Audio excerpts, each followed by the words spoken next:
কোথার মধ্যে কি বলে আমরা হাসিনার ফিরিয়ে আনবো। কত বড় বদমাইশ দেখেন। গালাগালি অনেকবার তওবা করি, করবো না, ছাইড়ে দিতে চাই। নিজেরও ছেলে হইছে, এখন তো একটা বয়স আসছে, গালাগালির তো একটা পর্যায়ে আছে, কিন্তু গালি তো না দিলেও এখন গুণে হয়, এমন পর্যায়ে আসছে। মানুষ গেছে ময়ূর গেছে ঘর পোড়ার মধ্যে আলু পোড়া দিতে, বলে হাসিনারে ফিরিয়ে আনবে। হাসিনা তোর জায়গা মতো ঢুকিয়ে দেওয়া দরকার ছিল। সাথে সাথে সবাই মিলে সচিবালয়ের মধ্যে ঢুকছে। কিরে ভাই, আর এই সরকার ভালো হয়েছে, মব মব করে না, এখন তো নিজেরাই সবচেয়ে বড় মবের শিকার। এই যে বুইরাদেরকে দেখতে পারি না, কারণ জন্ম নিছে বহু আগে, আমলাতন্ত্র দিয়ে রিটায়ারমেন্টে গেছে, এরপরে আবার এসে যোগ দিছে, বুদ্ধি তো আগের কালের। আর ভাই এখন ডিসিশন নিতে হয় 5 মিনিটে, এখন অফিসিয়ালি সেট আপ কইয়া তারপরে চা খাবেন, বিস্কিট খাবেন, মিটিং করবেন, এই দিন নাই। এখন হোয়াটসঅ্যাপে গ্রুপ করলে মানুষ 1 মিনিটে সিদ্ধান্ত নেয়, গুরুত্বপূর্ণ ডিসিশন নেয়। আপনাদেরকে বলি আরও একটা ভুল তারা কী করেছে। এই যে ইন্টারমিডিয়েটের পরীক্ষা চলতেছে, এইচএসসির পরীক্ষা, দেখেন এখানে যারা নিহত হয়েছে, আহত হয়েছে, এদের অনেক ভাই বোন তারাও তো নিশ্চয়ই এখন আছে। তো যার ভাই, যার বোন, খুব কাছের রিলেটিভ এইভাবে মরে গেছে, সে কিভাবে পরের দিন এইচএসসি পরীক্ষায় বসবে? একদিকে সে শোক দিবস ঘোষণা করেছে, অন্যদিকে সে পরীক্ষা চালায়। এই যে আমলাতন্ত্র, এই যে বুইরাদেরকে দেখতে পারি না, কারণ জন্ম নিছে বহু আগে, আমলাতন্ত্র দিয়ে রিটায়ারমেন্টে গেছে, এরপরে আবার এসে যোগ দিছে, বুদ্ধি তো আগের কালের। আর ভাই এখন ডিসিশন নিতে হয় 5 মিনিটে, এখন অফিসিয়ালি সেট আপ কইয়া তারপরে চা খাবেন, বিস্কিট খাবেন, মিটিং করবেন, এই দিন নাই। এখন হোয়াটসঅ্যাপে গ্রুপ করলে মানুষ 1 মিনিটে সিদ্ধান্ত নেয়, গুরুত্বপূর্ণ ডিসিশন নেয়। আপনি শোক দিবস ঘোষণা করেছেন, আপনি সাথে সাথে কি করবেন? সারা বাংলাদেশে পরের দিন শিক্ষা প্রতিষ্ঠানকে আপনি দোয়ার আয়োজন করতেন, যে সকল শিক্ষা প্রতিষ্ঠানে দোয়া হবে, ক্লাস হবে না, শেষ। ঢাকা বোর্ডে আপনি পরের দিন পরীক্ষা স্থগিত করে দিতেন, সারা বাংলাদেশে দরকার নাই, শুধু ঢাকা বোর্ডে, যে ঢাকা বোর্ডে সবাই দোয়া করবে, পরীক্ষা স্থগিত না।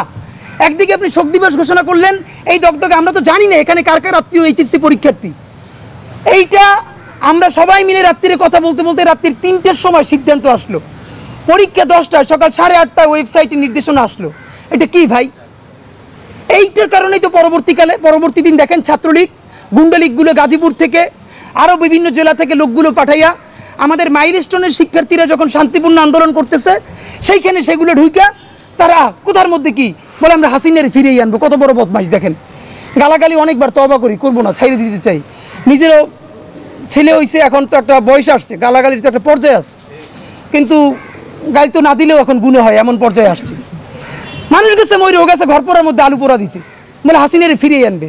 হাসিনা তোর জায়গা মতো ঢুকিয়ে দেওয়া দরকার ছিল। সাথে সাথে আমরা নিজেরা শিক্ষা সচিবের পদত্যাগ চাইছি, পদত্যাগ করানো হয়েছে, সবাই মিলে সচিবালয়ের মধ্যে ঢুকছে।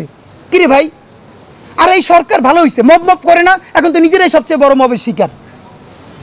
শিক্ষা মন্ত্রণালয় সেখানে গিয়া পিটিপিটি করতেছে।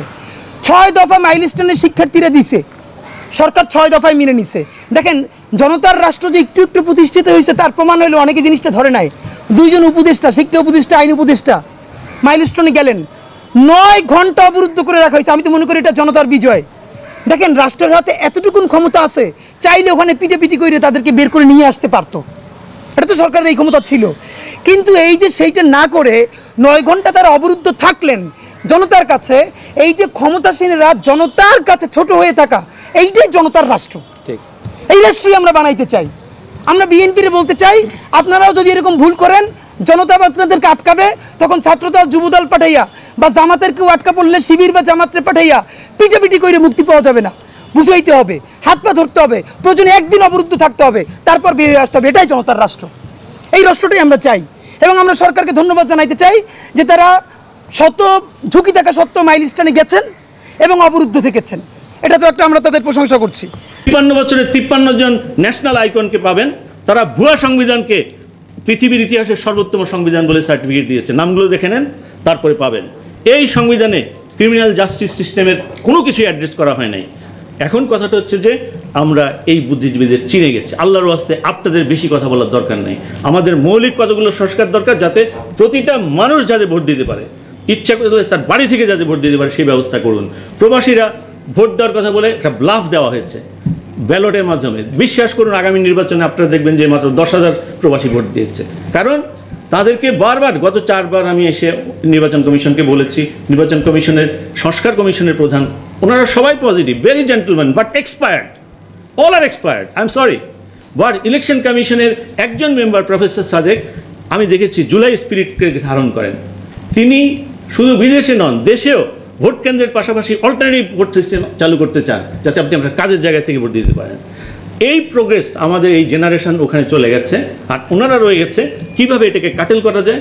যাদের এনআইডি নাই, যাদের ভোটার নাই, বিশেষ করে 60-70% ভোটারের বিদেশে যারা থাকে তাদের কোনো ভোটিং রাইটই নেই। আপনি কিসের ব্যালটের কথা বলছেন? আর ব্যালট খুবই স্বাভাবিক, ballot is very complicated system, এবং বিদেশে এটা মিনিমাম 1 মাসের ব্যাপার, মিনিমাম 3 সপ্তাহের ব্যাপার, সম্ভব না। এবং এর মধ্যে আবার ল্যাপস হয়। ইউজুয়ালি ইন্টারন্যাশনাল রেটিং হচ্ছে 23%। আমাদের একজন কমিশনার বলে দিয়েছেন যে এটা 50% বেশি হতে পারে। তার মানে 8-10 হাজার হবে, তার মানে 2-3 হাজার ভোট কাউন্ট হবে। এইসব নাটক করার দরকার নাই। ওই যে নাটক কম করে বলছে না, এইসব এক্সপায়ার জিনিসকে বাদ দেন। ইউনুস স্যারের সঙ্গে 5ই আগস্টের 4 মাস আগে 24শে মার্চ 9 রোজার দিন একটা কথা বলে আমি শেষ করি। স্যারের প্রতি আমাদের এখানে এই হলে, বিদেশে, বাইরে, এখানে সেখানে অসংখ্য মানুষের গভীর শ্রদ্ধা। এই কথাটা আমি এই কারণে রিলেট করছি, তিনি একসময় রাজনৈতিক উদ্যোগ নিয়েছিলেন এবং সেটাকে ল্যাপস করে দিয়েছেন। কারণ যে বুদ্ধিজীবীদের উপর নির্ভর করে করেছিলেন তারা আসলে বিশ্বস্ত কোনো মানুষ না। তারা মানুষের জন্য, রাজনীতির জন্য তাদের 1 ঘন্টা সময় নেই, লেকচার দেওয়ার জন্য তাদের সময় আছে। তো উনি সেই ল্যাপস করে দেন। ওই কারণে তিনি ওই 4 মাস আগে লন্ডনে, 10 বছর পরে উনি লন্ডনে গেছেন। লন্ডনকে উনি অ্যাভয়েড করতেন, কারণ আরও মামলা খাওয়ার ভয়। হ্যাঁ, কার সঙ্গে মিটিং করে আবার কোন মামলা খাবেন বুঝছেন না। যাই হোক, স্কটল্যান্ড যেতেন, এদিক ওদিক যেতেন। তো তখন উনি একটা পর্যায়ে বলছিলেন, আমি বললেন স্যার আপনি 1/11-এর সময় যদি দায়িত্ব নিতেন তাইলে আজকে দেশের এই অবস্থা হতো না, আপনারও এই অবস্থা হতো না, এবং আমাদের পুরো দেশের পুরো বিরাজনীতিকরণে শেষ হয়ে গেল। জাতীয় নেতাদেরকে ফাঁসি দিয়ে সব, এবং অন্য নেতাদেরকে, দলগুলোকে সব শেষ করে দেওয়া হচ্ছে। আপনি দায়িত্ব নিলে একটা সঠিক নির্বাচন হতো, এবং আমাদের কিন্তু এর মধ্যে 3টা সরকার পরিবর্তন হতো। আপনি কিন্তু আবার সুযোগ আসবে ইমিডিয়েটলি ইনশাল্লাহ, আপনি কিন্তু দায়িত্ব নেবেন এবার। তো উনি বললেন আমি তো দেশ চালাতে পারবো না, কোট আনকোট। আমি বললাম স্যার এটা কিন্তু আমি নোট করে রাখলাম, কিন্তু মানুষ তো আপনাকে সমর্থন দিবে। সারা দেশে হাসিনা যেদিন চলে যাবে, আজ হোক, কাল হোক, আগামী বছর হোক, সমস্ত মানুষ, কারণ 1-2%-এর মধ্যে চলে এসছে এই ভদ্রমহিলা, একেবারে লোভী কুকুর শ্রেণী, একেবারে অত্যন্ত নিম্নমানের কিছু মানুষের দ্বারা নেত্রী তিনি। তার পাশে তার দলও নেই, তিনি তার দলকে খেয়ে ফেলেছেন অলরেডি। দুঃখজনক, দল গড়া এত সহজ নয়, সেই দলটাকে উনি শেষ করেছেন। তখন উনি আমাকে বললাম, আমার স্যারকে বললাম স্যার আপনি কিন্তু এবার কিন্তু দায়িত্ব নিতেই হবে আপনাকে। উনি বললেন আমি দেশ চালাতে পারবো না, রিপিট করলেন। আমি বললাম স্যার সাধারণ মানুষ যখন সঙ্গে থাকে তখন আর দেশ চালাতে হয় না, ভালো ভালো মানুষ আছে, সৎ মানুষরা আছে, সবাই মিলে আপনাকে সফল করবে। আমি এই কথাটা এই কারণে বলছি, স্যার দেশ চালাতে পারবেন না ওই কনসেপ্ট থেকে হয়তো বেরিয়ে এসছেন ছাত্রদের অনুরোধে, কিন্তু দেশ চালানোর জন্য এটা তো পলিটিক্যাল মেশিনারি। আপনার অফিসে একজন political engagement, community engagement, people এঙ্গেজমেন্টের মানুষকে আপনারা দেখতে পান। আপনারা একজনকে বলতে পারেন অমুক একজন জেনারেলকে দেওয়া আছে রিকনসিলিয়েশন। কোথায় রিকনসিলিয়েশন? এই যে অ্যাসেসমেন্ট করছে কে? পলিটিক্যাল রিলেশনশিপ কে? কমিউনিটি রিলেশনশিপ কে? একজন প্রেস সেক্রেটারি, আমার সাংবাদিক, আমাদের বন্ধু, ছোটো ভাই, সে ব্রিফ করছে, কিন্তু তার তো কোনো assessment, future assessment, next week, অথবা এভরি ডে কতগুলো বাজারের উপরে, কতগুলো জিনিসের উপরে অ্যাসেস করতে হয়। পুলিশের রিফর্মের ব্যাপারে দেখুন, অনেক আপনারা অনেক প্রস্তাব দিয়েছেন, কমিউনিটি পুলিশিং করে ইয়াংরা রেডি আছে, 2 সপ্তাহে ট্রেনিং করে কমিউনিটি পুলিশিং করে, তাহলে এই ধরনের ঘটনা ঘটে না। আর 3000 রাজনৈতিক নেতাকর্মীকে বিএনপি বহিষ্কার করেছে, কয়জনকে গ্রেফতার করেছেন? 30 জনকেও গ্রেফতার করেননি। কেন? আর যতদিন আর্মি রাস্তায় থাকবে, মানুষের যখন জনতার সরকার প্রতিষ্ঠিত, আর্মি রাস্তায় থাকবে, বিনিয়োগ আসবে না। বিনিয়োগ দেওয়ার প্রথম কন্ডিশন হচ্ছে ল অ্যান্ড অর্ডার। আমরা যতই বলি ল অ্যান্ড অর্ডার ভালো, ওরা যখন টিপ দিয়ে দেখে যে আমাদের স্ট্রিটে আর্মি আছে, নেগেটিভ। আমরা যত কথা বলেছি, আমাদের যদি সুশাসন দিতে না পারি, আমাদের যদি ক্রিমিনাল জাস্টিস সিস্টেম ঠিক করতে না পারি, আমাদের যদি হতাশ জনস্রোত যেটি ফ্যান্টাসির বলছিল, সেটা যদি অবলোকন করতে না পারি, ইনস্টিটিউশনগুলো যদি বানাতে না পারি, ধরে রাখতে না পারি, হাদি যেটা বলছিল আজকে বিএনপি শেষ হবে, কালকে জামাত শেষ হবে, দেখেছি তো, একই তো, ফোঁস করছে। দিল্লি থেকে না, এই ঢাকা থেকে বিপুল পরিমাণ সম্পদ এখনও খাটের নিচে আছে। এই 1000 টাকার নোট কেন ডিমনিটাইজেশন করা হয় নাই? গভর্নর সাহেবকে প্রথম সপ্তাহে বলেছি আপনি বুদ্ধিজীবীদের কথা শুনবেন না, এটা ডিমনিটাইজ করেন, সব ভিক্ষুক হয়ে যাবে, বায়তুল মোকাররমের সামনে যাবে। সেই টাকা দিয়ে গুন্ডামি চলেছে গত 9 মাস 10 মাস।